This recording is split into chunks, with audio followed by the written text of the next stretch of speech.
Hey guys, so a lot of people have been reaching out to me and asking what app I used for my podcast. So I just want to let everybody know I used Anchor. If you are thinking about starting a podcast, go to anchor.fm/start. It's seriously the easiest app to use. I tried 3 other apps, couldn't figure them out. They were hard to upload my podcast to and just completely difficult. Anchor was self-explanatory, quick, and you can get paid for doing an ad like this. So again, that's go to anchor.fm/START.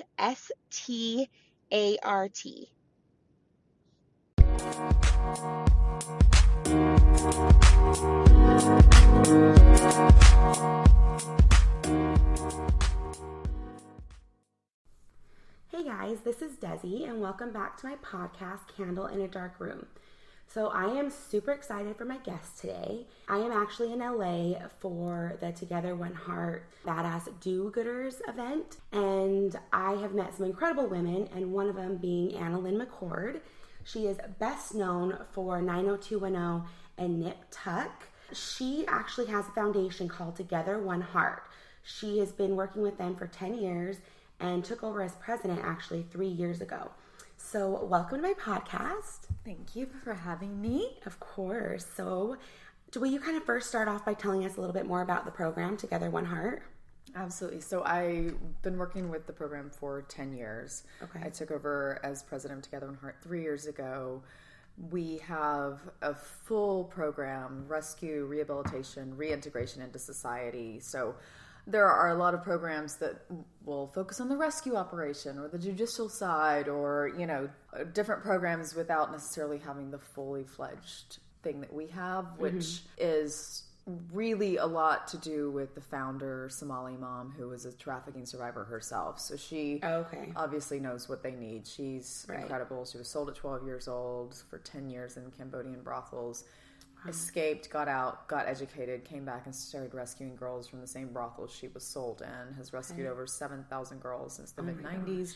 She's my hero, and she also happens to be my best friend, which I feel very lucky to have both of those in one person. But yeah, so she does the on-the-ground, boots-on-the-ground work, and we raise funds and global awareness. We have partners in Switzerland, in Lausanne, Geneva. We have another partner in Sydney, Australia, Selena Foundation in Switzerland, Project Futures in Australia. All of us raise funds for the same ground team in Cambodia. I've worked with programs around the world, Africa, Haiti. I've never seen an organization that so efficiently and effectively knows how to deal with the long-term effects of severe trauma. So it's about creating sustainability. It's about giving these young women and girls the hope of actually having a real life, after trauma. So we do, higher education, we do apprenticeship programs. We have a lot of girls who own their own salons and they do hair and makeup, and it's kind of really full circle that if you look good, you feel good. Them being able to spread the beauty in the world, when they felt like they came from such a dirty place. Right. The lotus flower is a symbol for us. It's a flower that grows in the not the best of, most attractive of places. And so they're all my little lotus flowers. Oh, I love that. They're all my little heroes, my own Sarai, little sisters. But yeah, so every year I go at Christmas, we try to bring groups. We bring Christmas presents and school supplies. And obviously after taking over as president, I go there a lot more than just at Christmas. Right. Any excuse to go there, so whenever you want to go, let me know. Girl, I'm down. Next trip, I already told the Unleashed girls, I'm like, when you go, I am going, so don't worry. And that's supposed to be actually in October, which we'll announce soon about that next later year. on. Yes. Yeah, so that is amazing. And can you kind of tell us why you decided to be a part of it? Yes, as I like to say, I got involved because I'm such an amazing person. Which you are. I'm so fantastic. But I think a lot of times when people get involved, they get involved for different reasons. There's the 501c3 aspect. It's a good, nice tax write-off. Right. If you want to, help your tax situation at the end of the year, donate some money to some kids and tell everyone you're a great person. I was in a period when I was actually being offered 90210, and I said no to the show because I was having what I call a young life crisis. I got my midlife crisis out of the way early is what I always say. I was like, no, I'm not waiting for a midlife crisis. I'm having this crisis right now. I'm 20 years old. Oh my gosh. I was like, I'm not going to be an actress anymore. I'm leaving LA. I'm moving back to New York. I'm going to work at Starbucks and find a new passion because this is not my town. And I was kind of struggling. I'm a Southern girl from Atlanta. I moved to New York at 15 years old and had like a New York edge with my Southern hospitality. So I'm like one extreme to the other. But both are like sassy and feisty energies. Right. And then in LA, it's like, hi, like, I'm a ballet girl. And no, it's not all that, but there is a lot of... Very much. People will talk about how, you know, straightforward New Yorkers are in juxtaposition to how kind of... fake LA can be. And I think that I didn't fit in and I wouldn't conform. So I was an outcast and I am fine. I've always been an outcast in different capacities. I'm very cool with that. I like going against the grain. That's definitely a defining characteristic of mine. But at this moment in my life, my little crisis was that I just thought that I just had chosen the wrong path and I just was so unhappy. And I was being offered the show and I grew up in a trailer park. You can't dangle money in front of me. And I'd lived on ramen noodles. Like, I don't need your money. I'm not happy. I'm leaving. This is not success. Happiness is success. Finances is a nice little icing on top, right? So everyone's freaking out. Like my agents are like, this is your big break. Are you crazy? And I'm like, I don't want to be an actress anymore. I'm going to find something better to do. I'm really not sure why I become British in order to do that, but it happens. It's okay. My British side comes out, or my Southern side comes out on like, which I'm not even Southern, but I have a Southern side apparently. I'm not British, so. Maybe in another life I was Southern. I don't know. There you go. So everyone's freaking out, but the network thought I was negotiating. So they raised the fee. Oh, wow. And then I said no again. And I was like, do they know how to take no for an answer? I said no. And they raised the money again. And they finally like go to the head of the network and they're like, can we approve this number for us to go to her? I mean, it was like a ridiculous thing. I was just like, they don't get what I'm saying. I learned some really crucial negotiating techniques at that time. But it wasn't for me. And I called my old acting partner who's been my friend since I was 17. And I was having my little sob story about how unhappy I was, and I was leaving, and I was coming back to New York, so I'd be seeing her very soon. And she was like, "You are an idiot." And she's always like, "I never said that," because she's like big on words. And I was like, "That was the energy you gave me, like a come to Jesus moment." Yeah. And she was just like, "You have such a platform. Are you crazy?" Like. And she was involved with an anti-human trafficking cause. And she had educated me on the issue when I was 17 in New York, trying to break even and barely survive. But the stories had a visceral reaction when I heard them. About the sex trafficking? The sex trafficking. Okay. Like sex trafficked children, just I couldn't. Yeah. Right? And I think most people have that feeling, but I would come to find out much more profound for me. So I definitely connected to it, but what could I do at 17 was my outlook at the time. And it was something that this was, how old am I? This was not a short period of time ago. Right. It was like 15 years ago. And so when I called her and talked to her, she's like, you have to use this as a platform. Here's what we can do. Not long after that, I ended up taking the show. I told my publicist and everyone, I was like, I'll do this, but you better let me, any press that we do, I want to talk about this issue. And I did. And people cut all of my segments out because it was too dark to talk about. So I learned through the years to focus on the work we do and the outcome for the girls and stuff. But now, thankfully, people actually know about it. They understand it. And I can speak about it in more detail. But the big thing for me was kind of the connector, right? So I got on this plane to Cambodia with Jess, my friend from New York, who incidentally started an organization called I'll Go First, which is pretty self-explanatory, but survivor of abuse. And she realized in telling her story the impact that it had because she decided to go first, and how people, felt the shame was removed once she had told her story. And so it empowers people to, not unlike your podcast, to tell stories. So she came with me. We went to Cambodia. I thought I was going to go be a good person, and the girls turned my world upside down. They saved me a million times over. They have continued to do so. I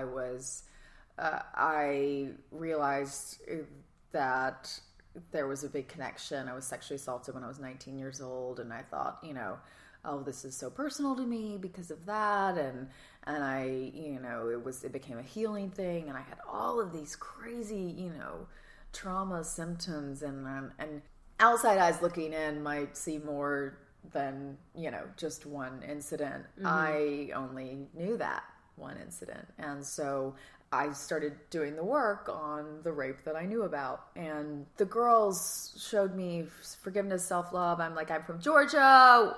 We don't forgive. We blow people up. They're hurting these little girls. We're going to come in there after them. And, the girls were like, no, sister, we don't kill the trafficker. We forgive them. And I'm like, no, sister doesn't forgive them. No. I don't do that. No. Forgiveness is not on the docket. No. But they showed me that one of the things I say a lot is that these former enslaved showed me how enslaved I was in my thought systems, in my beliefs about myself, rigidity in the world, and how I had to follow these rules, and relationships were really pretty, at the time, perceivably quite brutal for me. And I went on to do all of, 1,000 self-help books later, 900 billion hours of meditation, and I was like, I'm fixing myself, and I could, tell everyone how to fix themselves. But I still, if you looked closely at my life, I still had cycles of really bad relationships, and they actually weren't getting better, they were getting worse. So in August of 2018, while undergoing PTSD treatment, EMDR, eye movement desensitization and reprocessing, the number one treatment for PTSD victims, war veterans, it became popularized for victims of domestic abuse and sexual abuse. And I had these memories of childhood being physically abused, in the sense that the quote-unquote discipline was beyond excessive, and absolutely anybody who hits a kid, you better make sure it doesn't happen in front of me, because I've gone off on people in public. I go mama bear. So it's legalized violence towards children. It's insane. And I always ask the question, so your husband comes home, you didn't finish dinner on time, he can hit you, right? Obviously, you should have had dinner already. And everyone's like, what? Of course not. And I'm like, but let's think about it. He told you what time he wanted dinner, and you didn't have it done. So, he can hit you a little bit, right? Right. Are you crazy? Sounds unheard of. And I was like, oh, okay. So your husband, who you guys are, he's a little bigger than you, but probably not that much. Mm-hmm. He can't hit you. But you two grown adults can hit a small child, and that's okay? Right. It's a spanking. No, it's hitting. Oh, and then those same two parents will go on to say, Susan, don't hit. Yeah. Hits Susan to tell Susan not to hit. Right. What? There's this crazy lack of logic in this primitive way that children are treated around the world, and no one thinks it's wrong. Mm-hmm. Even the kids who were spanked are like, well, I deserve... No one deserves to be hit. Right. I will hit you to tell you how much you don't deserve to be hit. I will slap you to tell you not to slap someone else. Exactly. It's like Dr. King said, killing never stops killing. Mm-hmm. Darkness doesn't cast out darkness. Hate doesn't cast out hate. So I had this, memory of this, and I thought that I was working through all these things. I had forgiven my parents. I had confronted them and done all this stuff. And as young as at 18, it was pretty crazy. And then here I am thinking I'm all good. And I read a book that instantly I would not touch. It was a friend of mine who's a neuroscientist. And he kept asking me, did you read my book? Did you read my book? I want to hear your out. And I just couldn't pick up the book. And I read 4 books a week. Mm-hmm. I'm prolific when it comes to reading. I would not touch this book, Desi. Why? What was the first reaction when you saw the book to reason why you didn't want to touch it? That's the thing. There was no reason. Okay. And that's what people don't understand. Our brains are so intelligent that they have a consciousness that accesses information that we can't fathom and we can't measure yet. 2,000 years ago, we couldn't measure the future we would have. They certainly didn't know we were going to have iPhones, right? There are things that we can't yet measure. And just because we can't measure them, it doesn't mean they're not happening. Right? So, and I've gone on to have this same issue, like the same thing happen every session I've had with EMDR. When I was going to cancel my appointment, I was like, I don't really feel like going today. That was when I had the biggest breakthrough. Something like really heavy happened, but I also got through it. The only way past it is through it. Right. So your brain gives you some type of warning. The brain is it's doing anything. Yesterday I was in my EMDR treatment and I subconsciously just pulling the blanket towards me. I kind of leaned back on the couch. I was yawning and my doctor was like, you don't want to talk about this. Your body's trying to shut this down. It's trying to make you go to sleep. You're yawning. Yeah. And I was like, oh my gosh, this is crazy. The body, the brain, it is a survival mechanism. It does not care about quality of life. It only cares about continuing to live and breathe, right? And that's something that we have to realize when we talk about trauma. So all of that to say this, I finally, my friend was like, I couldn't avoid the message anymore. It was on WhatsApp, so you can tell when it's been read or not. Yeah. So I was like, oh, that he knows I haven't read it yet. So it's like I haven't seen it. Come on, everybody has their phone all day long. You're posting on Instagram. You're like, I know. I know you obviously have it. It's like when someone doesn't answer your text message and you're like, it says read. Yeah. I hate that. It's like, I just saw this lie again. Yeah, exactly. So finally he had messaged again. I was like, oh my gosh. And I sat there one morning and I read in 4 hours. I read through the whole book, like just poured through it. And at the very end, he talks about going through EMDR. And so it was something I've in those 7 years of studying meditation stuff, one of my huge affinity for neuroscience. I'm obsessed with the brain. And so he talks about undergoing EMDR, and he talks about this body memory that came back from infant, like pre-verbal memory, and it was burning in his groin and that area. And my groin area started burning when I read it. And I was like, I've been severely numb. I used to cut up my arms. I was suicidal. I would cut to feel, not for a release. Right. And so I had to have crazy, insane sex because I just was like, are you in? No. Yeah. I'm kidding. That's so mean. Sometimes it was like that. Yeah. But I have a morbid sense of humor too. So I bring humor into it because it's also, one of the ways it's saved my, mind and my life. But I had to keep upping the ante because I didn't feel my neck down. I was just so disassociative. And I didn't even know the word disassociation or what it would mean, but that's what it was. And you liked that, like you said, with all the pain and stuff, you liked that feeling because I liked feeling anything at all. Right, exactly. Because it's a pretty isolated, cold existence to not feel. And any type of self-harm, I think a lot of people have asked me this before, is like, well, why did you cut? Well, why were you bulimic? Why did you do those things? Because it was so much fun. It was so much fun. I was bored. I was like, you know what? It's a Tuesday. Why not throw up? There's nothing on TV. Exactly. But no, it's true because, like you said, I did it because I wanted to feel something. Yeah. You know what I mean? A sense of control. Exactly. It's the only thing I control. And that's exactly what I've even said in my episode that I talked about my eating disorder and self-harm was I had no control of anything in my life except for that. And so I was going to do all of it. Even if if I was killing myself, it doesn't matter because it was on my terms. Absolutely. And it is important for listeners to know that a lot of times when you see anorexia and bulimia, it very, very often relates to early life sexual abuse. Exactly. So on that note, I went into my third session of EMDR, 2 intake sessions, and then this would be my first actual treatment. Was rehashing a memory that was kind of like a frozen image lodged in my brain. So I had our memories are moving pictures, right? There is something curious about a frozen image. I didn't know that at the time, but anyone listening should be aware if you have frozen images, there's something that's missing. There's something that's blocked out oftentimes. Right. So we were looking at this image and diving into it with EMDR, which is bilateral activation of the temporal lobes. Here's my nerd self coming out. It means that both lobes are activated at the exact same time, and it allows you this kind of manipulation of the memory. It desensitizes eye movement to the memory, which they're linked typically. So it allows you to bring your conscious brain into a memory where you probably would have shut down not only your conscious brain, but maybe your consciousness itself. Okay. So I had this memory of about 17 feet from my little self, and I thought that it was something else. My brain made an entirely different story around it.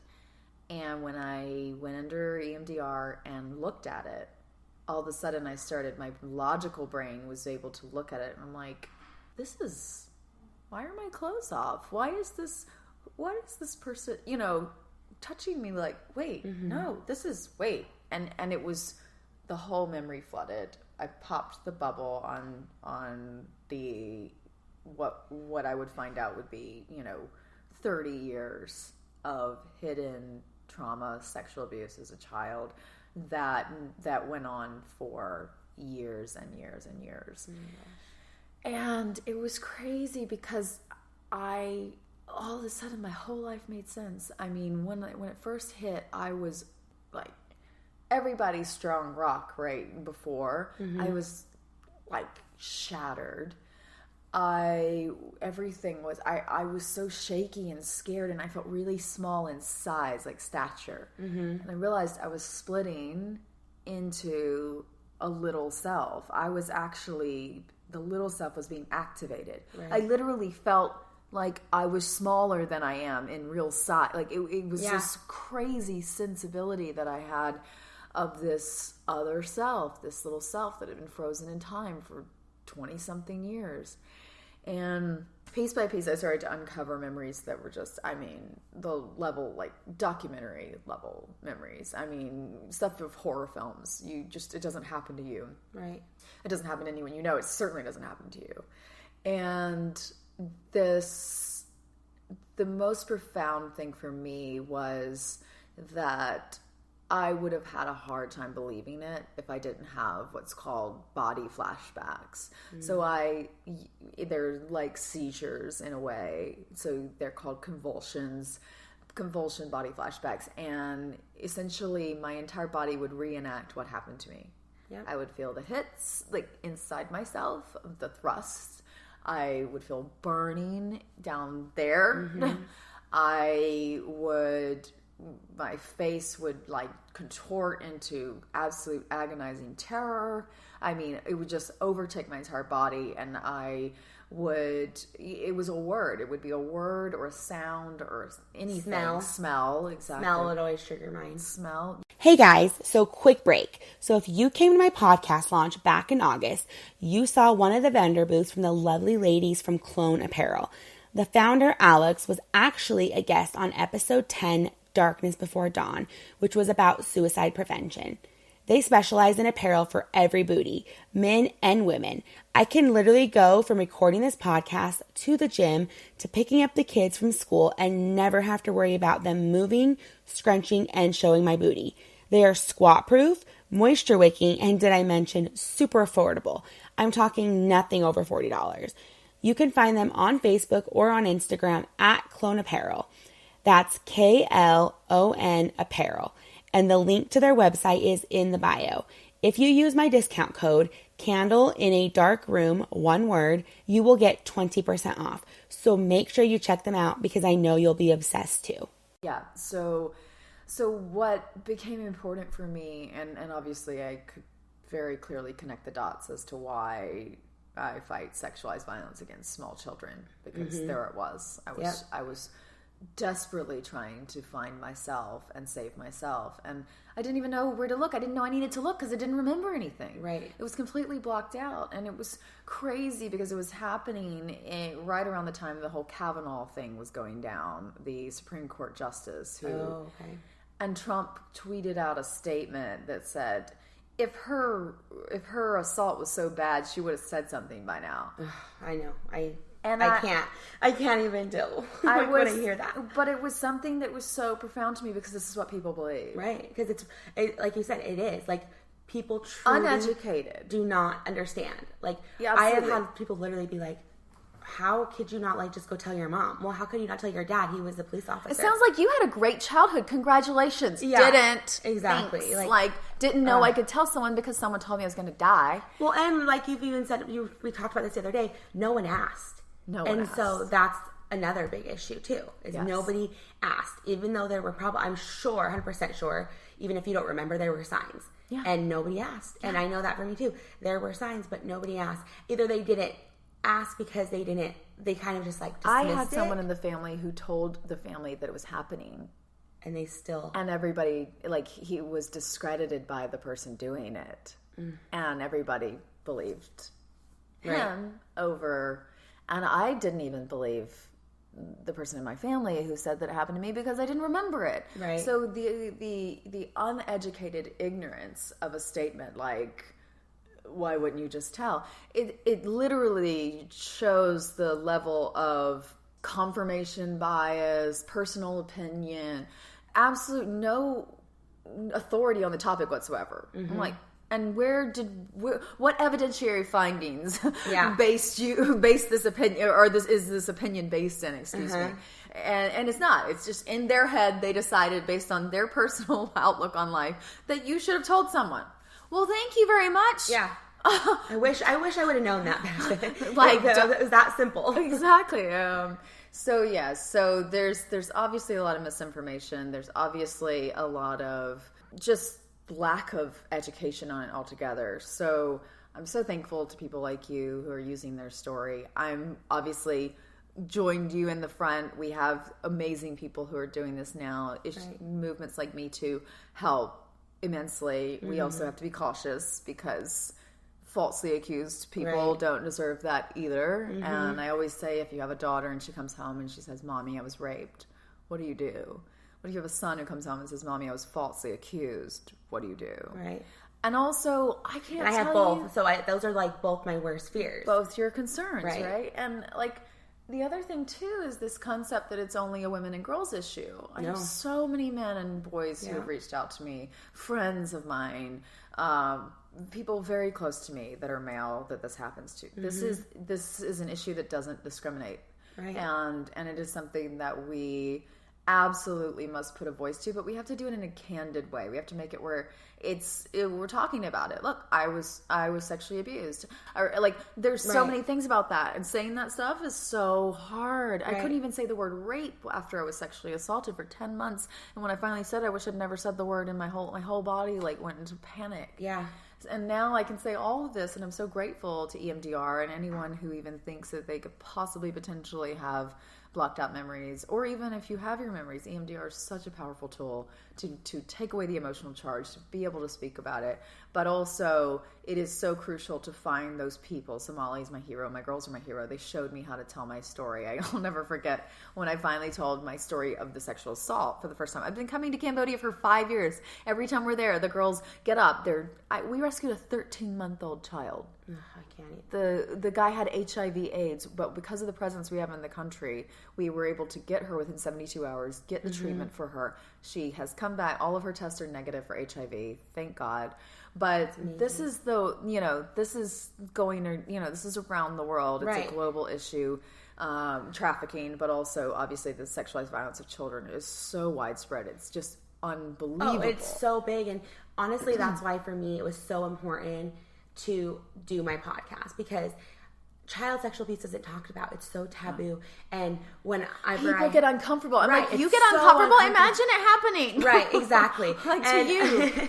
Whenever I would like kind of share my story, or even just bits and pieces, people would kind of open their eyes big, like, I don't really know what to say to you right now. Yeah. You know? That's when finally I was like, you know what? Like, I'm done. Like, I'm going to bring this up to the table, and people are going to hear it, whether it's through me or people like you or anybody else, and we have... The only way it's going to change. Ways to do it where they can hear it, we can meet them where they're at. And I think that talking about the science of it, talking about in a candid way, talking about, I think from the standpoint of, bringing in humor, it is something that alleviates the pressure on the human that's trying their best to just disassociate from what they're hearing. And look, I think a big part of this is, and I talk about this, and I get some backlash for it, and I don't care, because outcast forever. But in nature, well, first of all, lions don't have sex with lion cubs. That goes against the biological order of things in nature, right? But let's just, for all intents and purposes, say that they do. A lion cub that was sexually abused by a lion would run to mommy immediately. Right. Mommy would get little lion cub the fuck, excuse my French, away from that lion, and it would not happen again. Right. But in human society, because we tell the story of how terrible this is, the story of how terrible it is actually hurts us, the victims, because the predator knows it's terrible, so they have to groom you and make you literally become a victim of slavery. I talk about this a lot, slavery of the mind, so that they know they can coerce you into not saying anything, right? A lion wouldn't have the wherewithal to groom a lion cub. Yeah. And the reason for that I bring that up is because the stories we tell as society, culture, religion, parents, teachers, peers, they are very,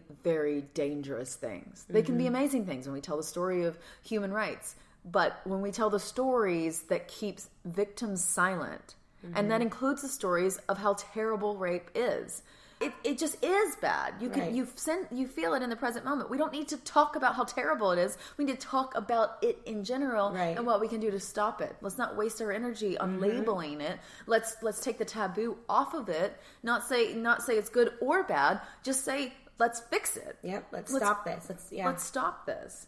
So 5 years in, I finally tell my story to my girls, who get up and tell their stories all the time. As young as 3, 4, 5 years old, they will tell us their stories. They have had so much love and support peer-to-peer and from Somali that they can vocalize and verbally say their stories. It's remarkable, really. That's incredible. So I'm like, my friend stayed at my house, and I woke up, and he was doing this to me, and they're like, okay, sister, you were raped. Okay, you're okay. And I'm like, do I get a hug? And I was literally like, who's going to take care of me right now? I mean, I just poured my guts out here. And what was so beautiful in hindsight, which is always 20/20, as they say, I was able to look back, and what my girls gave me in that moment, which I didn't realize at first, was that they already knew I was okay. I was telling the story that I wasn't okay. A dangerous story that I could have lived out for the rest of my life. And they already knew my story because they knew my soul. And they know that you cannot diminish a soul. You cannot diminish a spirit. Someone can paint trauma onto you. They can paint abuse onto you. They can paint you however they want. But that does not change who you are, the essence of you, right? And they saw the essence of me when I couldn't see it for myself. When I couldn't see anything but unworthiness and disgusting and gross and yuckiness and I don't want to live anymore. I don't deserve love. Love is gross. Don't try to fall in love with me. All of these different themes that circled my world for so long. They were just like, no, sister, you're okay. Yeah. and I am okay. And I was okay. I just didn't know it yet. Yeah. And you listening, you are okay. We all, every single person on this planet, I say it all the time, every single person on this planet has felt pain. Yeah. Pain is relative. There's no measuring pain. Me being sexually abused as a child doesn't have to not feel just as bad as someone cheating on you or someone hurting you. Pain is pain. Right. No, measuring sticks don't do anything. But the way out of pain and the way away from fear is love. The way out of darkness is light. I love the name of your podcast. Thank you. It is so profound. Where light is, darkness can't be. Yep. Where love is, fear cannot be. These things we hear and they sound lovely, but we don't always take them fully into ourselves and really internalize what it means. Right. I have had so much fucking fear inside my body. So much pain perpetrated onto me. And I look at it now and I say, my love storm is bigger than your fear. Right. My light is brighter than your darkness. And what's so incredible in my mind, and I replay memories in treatment sometimes, and I go in and I just start shaking my head, and I bring my older self in to support my little self in my mind. And I look at this person who sexually abused me for all these years, and I just smile at him, and I'm like shaking my head just softly, like, no, you don't get to hurt me anymore. Yeah. You're not a monster.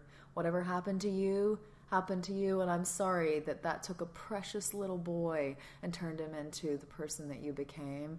But you don't have any power. Your fear and ability to cause pain is so tiny and pale in comparison to my infinite love and my infinite light. And that is within every single person. It's who we are when we come on this planet on day one as a little newborn. It's why when my little brother was born, I just burst into tears. I was like, why am I crying? I sound like I cry a lot. I actually, well, I think I do cry a lot. I'm a Cancer crab. I'm sensitive. But I was in the presence of absolute purity, absolute love. He was just perfect. And we put these stories onto humans. And we say, you're a girl and that means this. And you're a boy and that means that. And to be a man, you have to be this. And to be a woman, you have to be that. And because you're a woman, this is that. And because you're a man. And it's crazy. It's insane. It's just a bunch of chain after chain after chain on the brain. It is mental slavery. We fight human trafficking in modern day slavery. The UN says there's 45.8 million slaves in the world. I consistently say there are 7 billion slaves on this planet. You either have or will experience someone telling you you're not good enough, you're not enough. That is a chain on your brain. It's invisible. Sometimes you don't even see it yourself. And those are the hardest ones to break. But it is possible. Right. It is doable. And that's actually what we're launching. So with Together One Heart and the Unleash project, we are launching a campaign on January 11th, 2020. I'm so excited. And I am helping with this campaign. Actually, I'm going to be in charge of the Salt Lake campaign. And I am partnering up with all these ladies, and I'm so excited, and it's going to be amazing. And like what you said earlier, the title is...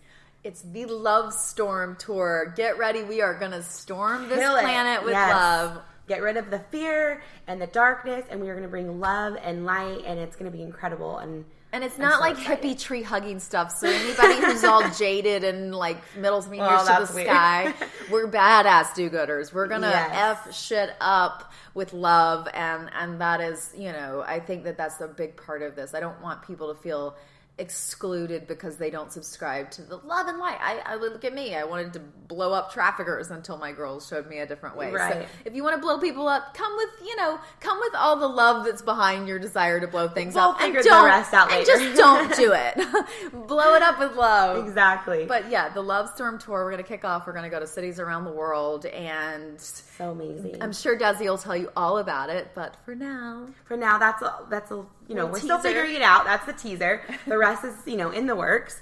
Last thing really quick is what resonated with me, because our stories are very similar in our childhood trauma, and we both have DID, which I've never met anybody else, which is Disassociation Disorder.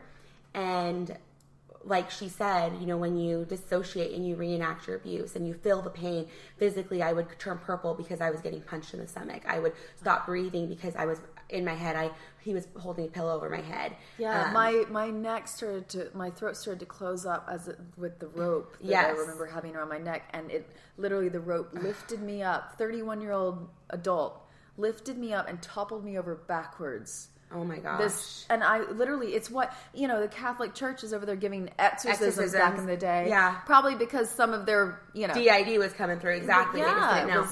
Calling it a demon so that they are protected. Yeah. And I remember even my old therapist was like, you were literally sitting up.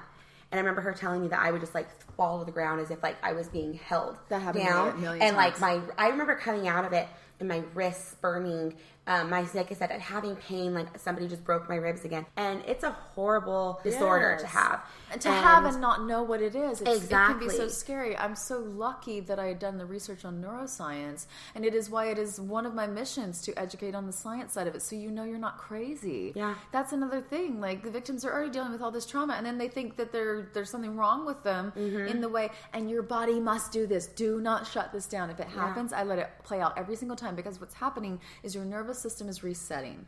Trauma is not the actual what happened to you that you have the cycles of. Trauma in the body is a survival instinct, fight or flight, you not being able to fight or flee.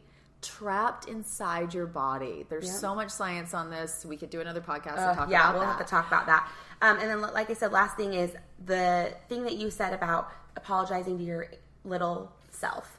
Yeah. I mean, you said that to us in the restaurant when we were talking about it, and I literally felt it to my soul, because I'm just like, and the funny thing is, I showed you, I wrote a message to myself on my page, a letter to my younger self is what I called it, and I have a picture of me as a little girl, and that I had to do that. I had to be like, I am sorry that I didn't take care of you the way I should have at that time. But I didn't even know how. I didn't know how. And now I'm sorry that I pushed you away and hated you and wanted nothing to do with you and completely forgot about you, basically, for the past almost 30 years until now. And I think that's, like I said, what you said that day, I just thought was amazing, and I loved it. It's been the most profound thing. And for your listeners, if you have a moment, if you're not driving, ideally, and you're in a place that's safe, and you can close your eyes and take a few deep breaths in and out, and get a good visual of yourself at a young age. There's always a specific age that comes up for each individual of when things kind of changed and you weren't really a kid anymore, and you had to see things in the world. And if you can pick up that little version of yourself in your mind's eye and put him or her in your lap and look him or her in the eyes and say, I am so sorry for all of your pain. Mm-hmm. I'm so sorry for every moment that you didn't feel safe. I'm so sorry that you might be still carrying that right now, being played out inside of me. But I want you to know that I love you, that you are so safe now, and I am going to do everything in my power to not let you feel pain anymore. And sometimes it'll happen, but every single time, I'm going to be there for you to support you.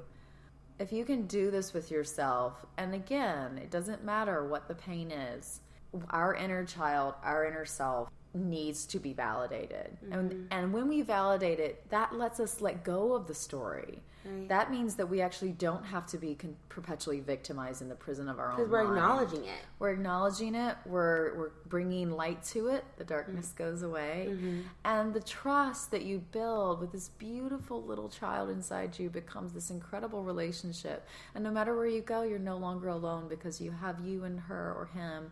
And I have many of them, obviously, from dissociative identity disorder. I split a million times, but I have 4 people inside myself. My sister was like, you sound like you're psychotic. Split personality. Inside myself, I check in with my 6-year-old self, my 13-year-old self. These are the really prominent energies that had been trapped for a long time. And then I created 2 future selves. And I actually did a Dear Future Self. That's cool. And I also did a letter, because I used to do a blog, and I did a letter to my future self, and I said, I hope that you're proud of me. I'm really trying really hard, and I hope that I make you happy. And I wrote back to myself now, and I said, you had some struggles there, but you figured it out, and I'm so thankful to be who you made sure that I became. Mm-hmm. It's pretty beautiful on this side. Can't wait for you to get here. And we don't realize, we go out and we build out all these relationships outside of ourselves, and we're constantly looking for validation outside of ourselves, and we have this beautiful opportunity to have an incredible friendship, an incredible love relationship with the person inside of us, the little self, the big self, the future self, however many selves. I create armies of AnnaLynnes. When I go in my memories, I'll take 30 AnnaLynnes, and I'm like, who's got my little self? We're coming to rescue her. Awesome. The world of your mind is remarkable if you let yourself actually see it. And our bodies want to heal. If we get cut, the wound, you don't have to be like, okay, coagulate the blood. Right. Okay, scab over. And now we're going to need a little new skin. We really want to just clear all that up. You don't have to tell your cut that. Your brain wants to heal itself, but you have to create a fertile ground for it. And if you can walk into your mind and be courageous, because sometimes it's scary, and look your little self, your medium-sized self, your older self in the face and say, I'm scared too. And it is scary, but we can do this because we're together. Right. You have a family inside yourself, and it's kind of remarkable. Well, you are just incredible. I mean, meeting you has been so amazing for so many different reasons. Like, just our conversations the last couple of days have been amazing, and I'm so excited to work with you with this love storm. And I think it's just going to be incredible, and you're amazing, and you're changing the world, girl, and just keep doing what you're doing. You guys, you can find her on Instagram at Together1, which the number 1 heart, Together 1 heart. She's also on TED Talk, and it is You Can Achieve It. And then also her personal Instagram is the AnnaLynne McCord. AnnaLynne, thank you so much for today. And we are going to do this again. So she will be back, and we're going to talk more in the future about just kind of, I would love to talk kind of the healing process and how everything for sure. goes And from if there. any of your listeners have, questions or thoughts or comments, and for me, or, for the science side of it, or for anything that we talked about today, I would love for that to be a part of our future podcast. To be able to maybe I'll post like a engage. thing and be like, hey, ask us any questions. That would be really cool. We could maybe even do a live, I don't know, something. We'll do something to where we could answer questions for people. So, and join our love storm in It starts 2020. off January 11th. More to come about that.